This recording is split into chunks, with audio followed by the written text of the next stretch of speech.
Alors aujourd'hui on parle de factorisation. Déjà, c'est quoi une expression factorisée? Par exemple, si j'ai cette expression-là, est-ce qu'elle est factorisée? Non. Cette expression-là, c'est une différence, parce que c'est le résultat d'une soustraction. Je pourrais dire aussi que cette expression, c'est une somme, si je l'écris sous cette forme-là. Là, ça devient une somme. Mais factoriser une expression, c'est la transformer en produit. C'est-à-dire que la dernière opération, finalement, que je dois faire dans l'ordre, parce que là, en fait, il y a plusieurs opérations dans cette expression. Il y a une multiplication qui est ici, x carré c'est x fois x, donc il y a une autre multiplication, mais en définitive, si on prend les calculs dans l'ordre des priorités, c'est celui-ci qui intervient en dernier. Donc globalement, on peut décrire ce calcul comme étant la différence de 4x carré et de 8, ou la somme de 4x carré et de moins 8. Différence, somme. Moi, j'aimerais qu'on puisse décrire mon expression comme étant le produit de quelque chose par quelque chose. Pour l'instant, ce n'est pas le cas. Alors, comment y parvenir? Eh bien, il faut qu'on écrive chacun des termes de cette différence comme des multiplications ayant un facteur en commun. Et je remarque que 4 et 8, c'est des multiples de 4, d'ailleurs. Donc, je peux écrire 4x carré comme 4 fois x au carré. Et 8, je peux l'écrire comme 4 fois 2. Et à ce moment-là, j'ai deux multiplications ayant un facteur en commun. Mon facteur en commun est 4. Et donc, à ce moment-là, ce qu'on a écrit dans la leçon, c'est que lorsqu'on soustrait des multiplications qui ont un facteur en commun, c'est la même chose que si on faisait d'abord la soustraction des autres facteurs, x au carré moins 2, et qu'on multipliait par le facteur commun. Donc x au carré moins 2 fois 4. Que je peux écrire aussi, c'est pour ça que j'ai laissé un espace, 4x au carré moins 2. Et pour valider justement ce raisonnement et cette propriété, ben, on voit que si j'applique la distributivité, 4 fois x au carré, c'est ce que je retrouve ici, et 4 fois moins 2, ou moins 4 fois 2, c'est ce que je retrouve là. Donc vous voyez, ça valide la chose. Et ici, qu'est-ce qu'on a? On a le produit de 4 par x au carré moins 2. Donc maintenant, on a bien un produit, alors qu'au début, on avait une différence. Donc factoriser, c'est ça, c'est transformer une différence en produit. Autre exemple dans lequel on peut factoriser, c'est par exemple 8a au carré plus 5a. Bon. Ce qu'on a vu, c'est que notamment, on ne pouvait pas réduire cette expression. Donc ça, je vous renvoie aux précédentes vidéos. Par contre, on peut, si on veut, factoriser cette expression. Pour l'instant, ce n'est pas factorisé, bien sûr, parce que c'est une somme. C'est la somme de 8a au carré et de 5a. Mais je peux faire apparaître un facteur commun dans ces deux termes, puisque 8a au carré, je peux l'écrire 8a fois a, et 5a, je peux l'écrire comme 5 fois a. Donc j'ai écrit chacun des termes comme une multiplication qui comporte bien un facteur commun qui est a. Et à ce moment-là, je peux écrire que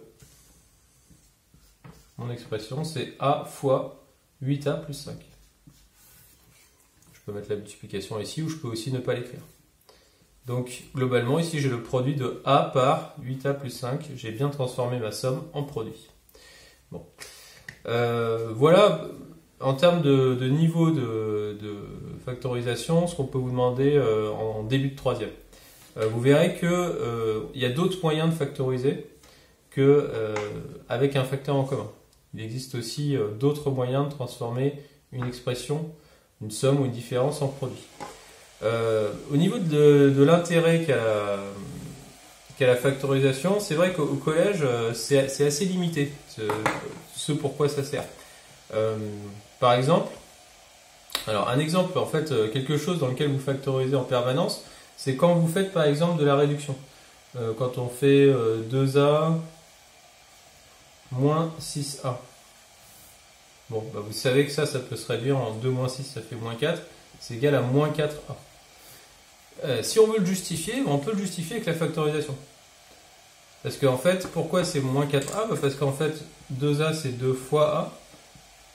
6a c'est 6 fois a. Vous avez bien un facteur en commun. Donc, je je peux écrire que c'est a fois 2 moins 6, et 2 moins 6 faisant moins 4, je peux dire que c'est a fois moins 4, c'est-à-dire moins 4a. Vous voyez que la factorisation justifie qu'on puisse réduire comme ça. Alors, les plus habiles d'entre vous pourront me dire aussi, oui, mais on n'est pas obligé de passer par la factorisation pour justifier que 2a moins 6a égale à moins 4a. C'est vrai, parce qu'on pourrait aussi justifier de manière moins artificielle, je dirais, en disant que 2a c'est a plus a, et moins 6a, ça veut dire qu'on enlève 6 fois le nombre a. Voilà. Et donc, là, on l'ajoute 2 fois, on l'enlève 2 fois, donc tout ça, ça s'élimine. Et à la fin, il nous reste, on enlève finalement 4 fois le nombre a, donc on peut écrire que c'est moins 4a. C'est juste. Mais si, par contre, on met ici des facteurs qui sont des nombres décimaux, par exemple 2,4a moins 7,2a, on ne peut plus raisonner comme ça. Et là, pour le coup, pour justifier qu'on peut bien réduire, on va faire 2,4 moins 7,2 et qu'on va multiplier par a, bah vous voyez que c'est vraiment la factorisation qui nous dit ça. 2,4 moins 7,2, ça doit faire moins 4,8. Voilà, et une autre utilité de la factorisation, par exemple ce problème-là. Donc ce problème, prouver que la somme de 3 nombres entiers consécutifs est un multiple de 3. Il y avait aussi en exercice, il y avait une question flash dans laquelle on devait prouver que quelque chose était un multiple de 3. Alors d'ailleurs, c'est pas forcément, la factorisation, elle sert aussi à prouver qu'un résultat est un multiple de 4, de 5, de 7, bref, multiple de quelque chose. Alors déjà, comprendre ce problème. 3 nombres entiers consécutifs, qu'est-ce que ça veut dire? Bah, par exemple, les nombres 4, 5 et 6 sont des nombres entiers consécutifs. Quand j'additionne 4, 5 et 6, ça fait 15. Et 15, c'est bien multiple de 3 puisque c'est 5 fois 3. Si j'avais pris, par exemple, 11, 12 et 13, et que je fais 11 plus 12 plus 13, ça fait 25, 36. Et 36, c'est 3 fois 12, donc c'est bien multiple de 3. Et ainsi de suite. En fait, je choisis n'importe quel nombre entier, je tombe toujours sur un multiple de 3. Donc il y a bien quelque chose d'un peu mystérieux ici à expliquer. Bah, justement, le calcul littéral et la factorisation vont permettre de le faire.